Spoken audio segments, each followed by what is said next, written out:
एक समय की बात है। एक किसान गांव से अनाज लेने शहर जा रहा था। उसके पास अनाज ढोने और सवारी के लिए एक गधा भी था। रास्ते में जंगली जानवरों से बचाव के लिए वो अपनी कुल्हाड़ी भी साथ ले आया। गांव से शहर जाते हुए रास्ते में एक रेगिस्तान आता था, इसलिए किसान ने पानी का मशक भी साथ रखा। किसान जैसे ही 2 मील का सफर तय कर रेगिस्तान पहुंचा, उसे प्यास लगने लगी। उसने मशक खोला तो देखा कि तेज गर्मी के कारण उसमें पानी सूख चुका है। ये देखकर किसान परेशान हो गया और उसका गधा भी प्यास से निढाल होकर जमीन पर बैठ गया। किसान ने बहुत देर सोचने के बाद एक उपाय सोचा। उसने कुल्हाड़ी से जमीन की खुदाई शुरू कर दी। 2 घंटे तक लगातार खुदाई करता रहा। जब थोड़ी देर आराम करने के लिए गड्ढे से बाहर निकला, तो देखा कि उसका प्यारा गधा प्यास और गर्मी की वजह से बेहोश हो गया है। ये दृश्य देखकर किसान बहुत दुखी हुआ, लेकिन आधे घंटे बाद फिर उसने खुदाई शुरू कर दी। 5 घंटे की लगातार मेहनत के बाद उसका शरीर थक कर चूर हो गया।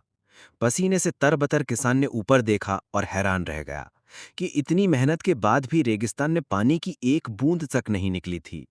अब तो वो गहरे गड्ढे से बाहर भी नहीं निकल सकता था। वो मायूस होकर गड्ढे में बैठ गया और खुद को कोसने लगा। काश मैं यहां ना आया होता तो ये सब ना होता। मेरी किस्मत बहुत खराब है।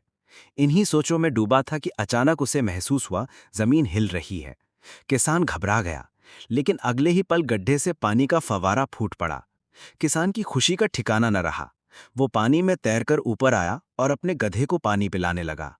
थोड़ी देर बाद गधे को होश आ गया। किसान ने मशक भी भर लिया। शाम होने लगी तो किसान और गधा पानी के पास ही सो गए। लेकिन जैसे ही कुछ समय बीता, किसान को अजीब सी आवाजें सुनाई दी। ध्यान से सुनने पर उसे पता चला कि वो एक बड़े और ताकतवर गैंडे की आवाज है। किसान ने तुरंत कुल्हाड़ी को मजबूती से पकड़ लिया। गैंडा उसके पास आकर जोर से गरजने लगा और हमला करने की कोशिश की। किसान ने पूरी ताकत से कुल्हाड़ी घुमाकर गैंडे के सिर पर मारी। वार इतना जोरदार था कि गैंडा चकराकर जमीन पर गिर पड़ा और मर गया। किसान ने चैन की सांस ली और सावधानी से सो गया। गधा भी उसके पास ही सो गया। अगले दिन किसान और गधा शहर पहुंचे, अनाज खरीदा और फिर खुशी खुशी गांव की ओर लौट पड़े।